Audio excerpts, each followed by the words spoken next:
তোমরা অনেকেই সবজি রান্নাকে আমার মতো ঝামেলা ভাবো, কিন্তু এই সহজ শুক্তো রেসিপিটি একবার বানিয়ে দেখো, এক থালা গরম ভাত এক নিমেষেই শেষ হয়ে যাবে।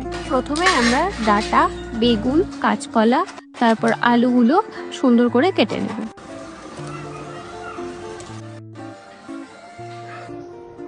এবার গ্যাসটা ধরিয়ে নেব, কড়াই বসিয়ে তাতে তেল গরম করে নেব।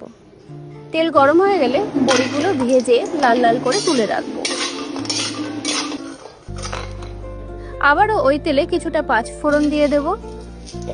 পাঁচফোড়ন দিয়ে কিছুটা নেড়ে যে সবজিগুলো কেটে রেখেছিলাম সেগুলো অ্যাড করব। এবার তাতে কিছুটা পরিমাণ মতো নুন, হলুদ দিয়ে কষাতে থাকবো।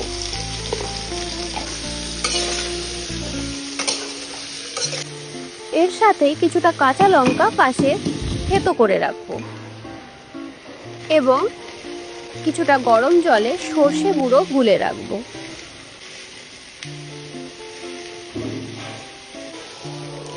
সবজিগুলো কিছুটা কষে এলে তার মধ্যে যে ডাঁটাগুলো কেটে রেখেছিলাম সেগুলো মিশিয়ে দেব।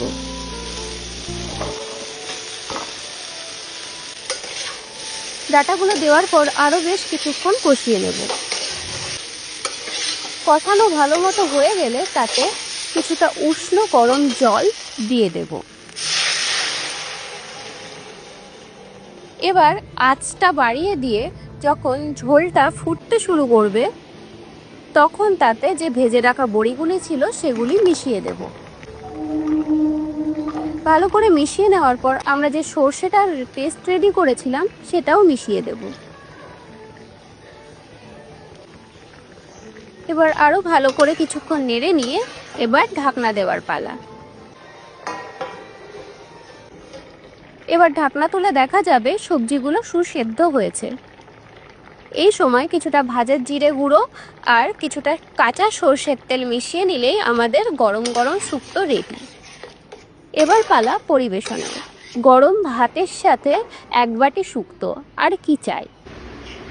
ট্রাই করে জানাবেন কেমন লাগলো, আর রেসিপিটি ভালো লাগলে শেয়ার এবং ফলো করে দেবেন। টাটা।